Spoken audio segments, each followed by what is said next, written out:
اعوذ باللہ من الشیطان الرجیم بسم اللہ الرحمن الرحیم هو الذی یریکم البرق خوفا وطمعا وینشئ السحاب الثقال۔ وہی ہے جو تمہیں خوف اور امید کے لیے بجلی دکھاتا ہے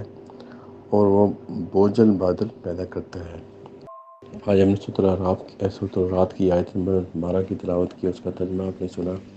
اس سے پہلے ہم آیت نمبر 11 تک پہنچے تھے، جو کہ ایک عظیم الشان آیت تھی۔ جیسے کہ ہم نے ایکسپلین کیا کہ جو بھی انسان کی زندگی کو تبدیل کرنے کے لیے اگر اس آیت کو پڑھا جائے، اس پر عمل کیا جائے، اس کی حکمت کو سمجھا جائے، تو ہر انسان اپنی زندگی تبدیل کر سکتا ہے، کوئی بھی تبدیلی لے کے آ سکتا ہے۔ وہ کوشش تو ہر انسان کی یہی ہونی چاہیے کہ وہ، اور ظاہر اللہ تعالیٰ کا جو مقصد ہے انسان کو پیدا کرنا، وہ اچھے کام کرنا اور اپنے آپ کو برائیوں سے روکنا ہے۔ تو اگر اچھے کے لیے تبدیلی ہو اور اللہ تعالیٰ کی جس مقصد کے لیے ہمیں پیدا کیا اللہ تعالیٰ نے، اس کے لیے یہ کوشش ہو، تو یہ دنیا اور آخرت دونوں میں ہم کامیاب ہو سکتے ہیں۔ تو اصل جو تبدیلی کا فارمولہ ہے وہ اس آیت میں دے دیا گیا ہے۔ یعنی کہ میکینیکلی اگر ہم سمجھیں، جیسے سائنٹیفک لوگ آج کل بات کرتے ہیں، تو یہ ایک زبردست فارمولہ ہے کہ جو کچھ آپ کے اندر ہے اس کو آپ چینج کر دیں، ناکامی کو کامیابی کے ساتھ، نیگیٹو کو پازیٹیو کے ساتھ، تو انسان اپنے جو مقصد میں کامیاب ہو سکتا ہے۔ وہ تبدیل ہونا بہت ضروری ہے، اور جتنا آپ تبدیل کریں گے اتنی ہی آپ کو اس میں کامیابی ملے گی۔ تو یہ جو آیت نمبر 12 ہے، اس میں اللہ پاک نے فرمایا، اور وہی ہے جو تمہیں خوف اور امید کے لیے بجلی دکھاتا ہے اور وہ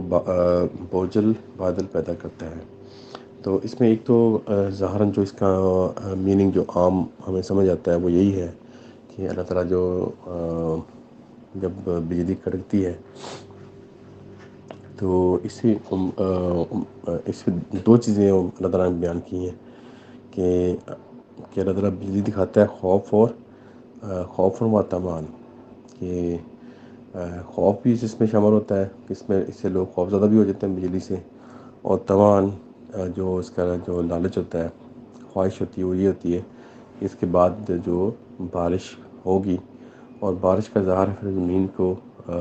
مردہ زمین کو زندہ کرتی ہے بارش، اور جو کسان ہوتا ہے، جو کہ جس نے زمین میں محنت کی ہوتی ہے، وہ اس بارش کا انتظار کرتا ہے، تو اس کی یہ خواہش ہوتی ہے کہ یہ بارش برسے اور وہ اس کی جو فصل ہے وہ اچھی تیار ہو۔ تو ایک جو بجلی کے اندر دو کیفیت اللہ تعالیٰ نے بیان کی ہے، ایک خوف کی اور ایک طمع کی، ایک جو خواہش کی۔ اور پھر اللہ تعالیٰ نے کہا کہ وہ باری بادل جو ہے وہ پیدا کرتا ہے۔ تو اس میں ظاہراً تو ہمیں یہ سمجھ آ رہی ہے کہ یہ جو پروسیس بتایا جا رہا ہے بارش کا، تو یہ اس کی طرف اشارہ ہے، لیکن دوسرا اشارہ جو کہ ہمارے زندگی کو جو تبدیل کرنے کے لیے اس کی طرف بھی ہے۔ جیسے کہ پیچھے پڑھا ہم نے اللہ تعالیٰ نے کہا جب تک کوئی انسان اپنی حالت چینج نہیں کرتا تب تک وہ جو چینج ہے وہ ظاہر نہیں ہوتی، اس کو لازم جو کچھ اس کے اندر ہے وہ اس کو چینج کرنا پڑے گا۔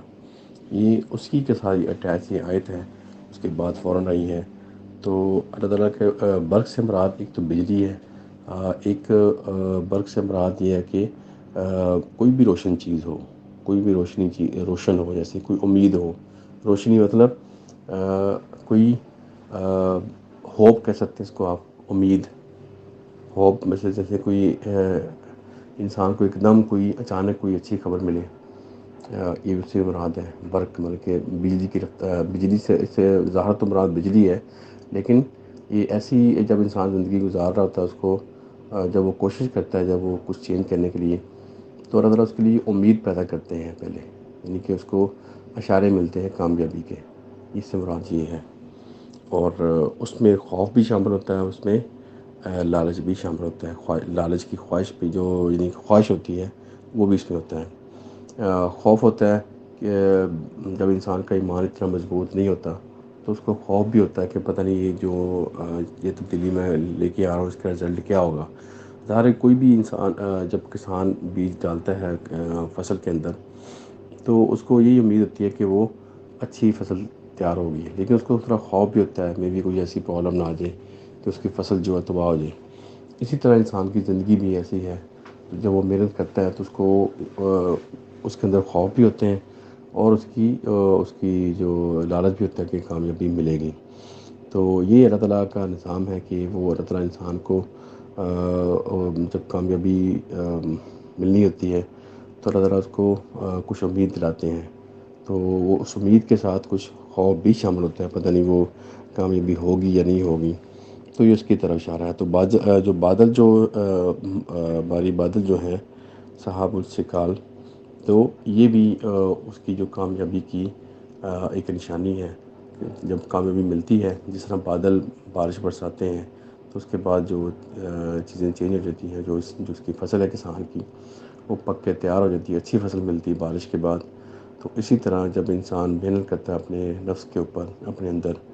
تو اسی طرح اللہ تعالیٰ اس کے لیے بھی کامیابی بھیجتے ہیں، اور اسی طرح اس کی جو زندگی ہے وہ چینج ہو جاتی ہے۔ جس طرح بارش کے پانی سے کسانوں کی فصل اچھی ہوتی ہے، اسی طرح اچھے خیالات سے انسان کی جو زندگی ہے وہ چینج ہو جاتی ہے۔ تو اس کے لیے اللہ تعالیٰ کچھ اس کو امید دلاتے ہیں، کچھ اس کو کامیابیاں ملتی ہیں، تو اس کے بعد اللہ تعالیٰ اس کو کامیاب کر دیتے ہیں جب انسان اپنی زندگی کو تبدیل کر لیتا ہے۔ تو یہ آیت اس پچھلی آیت کے ساتھ اٹیچ ہے، جیسے کہ جب تک انسان اپنے اندر کی حالت چینج نہیں کرتا تو باہر چینج نہیں آتی۔ اور چینج کا پروسیس یہ ہے کہ اللہ تعالیٰ خوف اور امید کے ساتھ اس کو خوشخبریاں دیتے ہیں، تو جو انسان اس پہ قائم رہتا ہے وہ پھر اس سے فائدہ اٹھاتا ہے، اور جو اس پہ تھوڑا کمزور ہوتا ہے وہ اس کو کہنے کا خیالات کو چینج نہیں کر پاتا، تو وہ پھر اس سے فائدہ نہیں اٹھاتا۔ اللہ تعالیٰ ہم سب کو عمل کی توفیق دے، اور ہمیں جو تبدیلی کا جو اللہ تعالیٰ نے جو فارمولہ دیا ہے اس پر عمل کرنے کی توفیق دے، اور اگر ہم سب کوشش کریں تو اسی طرح دنیا میں تبدیلی لے کے آ سکتے ہیں، اپنے آپ میں، اپنے خاندان میں، اپنے ماحول میں، اور پوری دنیا میں تبدیلی آ سکتی ہے، اور یہی اس کا فارمولہ ہے۔ دعا ہے کہ پوری دنیا میں جہاں جہاں کوئی بھی انسان پریشان ہے، اللہ تعالیٰ اس کی پریشانیاں دور کرے، جو بیمار ان کو شفا دے، اور جو فوت ہو چکے ہیں اللہ تعالیٰ کی مغفرت کرے۔ آمین۔ صدق اللہ العظیم۔ جزاک اللہ خیر۔